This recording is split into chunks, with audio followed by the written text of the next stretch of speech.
আজ পহেলা বৈশাখ থেকে শুরু হলো প্রধানমন্ত্রী তারেক রহমান ঘোষিত ঐতিহাসিক কৃষক কার্ড বিতরণ কার্যক্রম। দুপুরে টাঙ্গাইলের শহীদ মারুফ স্টেডিয়ামে দেশব্যাপী পরীক্ষামূলকভাবে যুগান্তকারী এই কৃষক কার্ড বিতরণ কর্মসূচির উদ্বোধন করলেন প্রধানমন্ত্রী তারেক রহমান। ডিজিটাল মাধ্যমে আনুষ্ঠানিকভাবে এই কর্মসূচির উদ্বোধন করেন তিনি। এ সময় প্রধানমন্ত্রী 15 জন কৃষক কৃষানীর হাতে কৃষক কার্ড ও গাছের চারা তুলে দেন।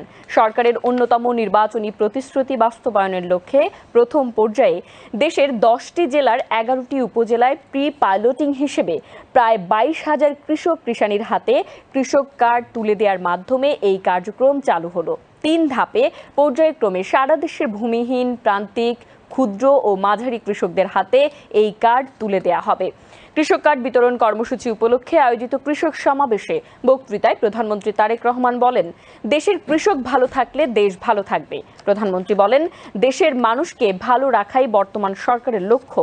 এজন্য দরকার জনগণের সহযোগিতা ও সমর্থন। তিনি বলেন, কৃষকের সুবিধার্থে পচনশীল কৃষিপণ্য রক্ষায় কোল্ড স্টোরেজ স্থাপন করা হবে। কৃষক ও কৃষির উন্নয়নে শহীদ রাষ্ট্রপতি জিয়াউর রহমান ও সাবেক প্রধানমন্ত্রী মরহুমা বেগম খালেদা জিয়ার বিভিন্ন উদ্যোগ গ্রহণের কথাও তুলে ধরেন তারেক রহমান।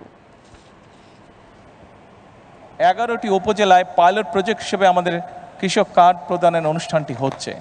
প্রায় 22,000 কৃষককে আমরা প্রথম পর্যায়ে এই কৃষক কার্ডের সুবিধা আমরা তাদের কাছে পৌঁছে দিতে চাচ্ছি। আজকে আমরা হয়তো মাত্র 22,000 কৃষককে এই কৃষক কার্ডের সুবিধা আমরা এই মুহূর্তে পৌঁছে দিতে সক্ষম হয়েছি।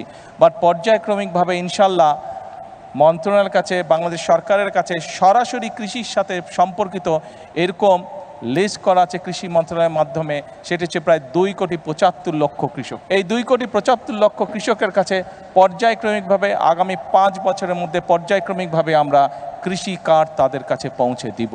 দেশনেত্রী বেগম খালেদা জিয়া যখন সরকার গঠন করলেন 1991 সালে, উনি কিন্তু 5,000 টাকা পর্যন্ত কৃষি ঋণ মওকুফ করে দিয়েছিলেন। শুধু তাই নয়, 25 বিঘা পর্যন্ত যে কৃষি জমি ছিল সেটির খাজনাও সেই সময় মওকুফ করে দেওয়া হয়েছিল। শুধু তাই নয়, শহীদ রাষ্ট্রপতি জিয়াউর রহমান খাল খনন কর্মসূচি শুরু করেছিলেন, যার মাধ্যমে আমরা দেখেছিলাম 1 বছরের মধ্যে বাংলাদেশ কৃষিতে মোটামুটিভাবে ফসলে স্বয়ংসম্পূর্ণ হয়েছিল এবং এই বাংলাদেশ থেকে অল্প পরিমাণে হলেও বিদেশে খাদ্য রপ্তানি করতে সক্ষম হয়েছিল এই বাংলাদেশ জাতীয়তাবাদী দল বিশ্বাস করে, বর্তমান বাংলাদেশের মানুষের ভোটে নির্বাচিত বিএনপি সরকার বিশ্বাস করে যে এই দেশের কৃষক যদি সচ্ছল থাকে, এই দেশের কৃষক যদি বেঁচে থাকে, এই দেশের কৃষক যদি ভালো থাকে, তাহলে সমগ্র বাংলাদেশ ভালো থাকতে পারবে, সমগ্র বাংলাদেশের মানুষ ভালো থাকতে পারবে। এবং বর্তমান সরকারের লক্ষ্যই হচ্ছে কৃষককে আত্মনির্ভরশীল হিসাবে গড়ে তোলা, কৃষককে সচ্ছল হিসাবে গড়ে তোলা। সেই জন্যই এই কৃষক কার্ড আমরা দিয়েছি। আমরা দেখতে চাই এই দেশের মানুষ নিরাপদে এই দেশে বসবাস করছে, এই দেশের মানুষ, এই দেশের সন্তানেরা এই দেশেই বড় হচ্ছে, স্বাচ্ছন্দ্যে বড় হচ্ছে, খেয়ে পড়ে ব্যবসা বাণিজ্য চাকরি বাকরি করে নিরাপত্তার সাথে বড় হচ্ছে। আমাদের লক্ষ্য সেটাই, আমরা সেই লক্ষ্য অর্জন করতে চাই। কিন্তু সেই লক্ষ্য অর্জন করা সম্ভব একমাত্র যদি জনগণের সহযোগিতা থাকে, একমাত্র যদি জনগণের সমর্থন থাকে। সেজন্যই আমরা জনগণকে সাথে নিয়ে চলতে চাই, জনগণকে পাশে রেখে চলতে চাই, জনগণকে সাথে নিয়ে সামনের দিকে বাড়তে চাই, দেশ গঠন করতে চাই।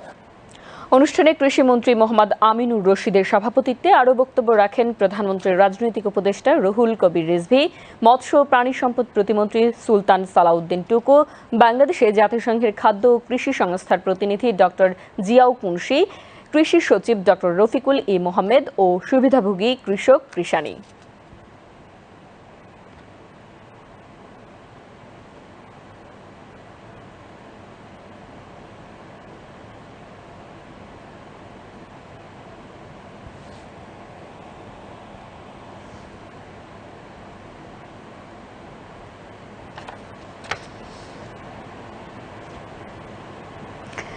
টাঙ্গাইল শহীদ মারুফ স্টেডিয়ামে কৃষক কার্ড বিতরণ কর্মসূচির উদ্বোধন শেষে জেলার পৌর উদ্যানে কৃষি মেলার উদ্বোধন করেন প্রধানমন্ত্রী তারেক রহমান। এ সময় প্রধানমন্ত্রী মেলার বিভিন্ন স্টল ঘুরে দেখেন এবং মেলায় স্থাপিত কৃষি বিষয়ক বিভিন্ন প্রকল্প সম্পর্কে সংশ্লিষ্টদের সঙ্গে কথা বলেন।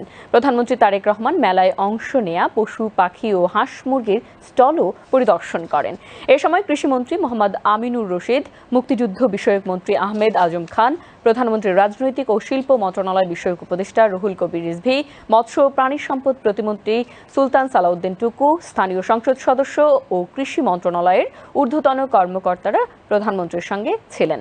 পরে প্রধানমন্ত্রী তারেক রহমান দুস্থ ও অসহায় মানুষের মাঝে ছাগল বিতরণ করেন।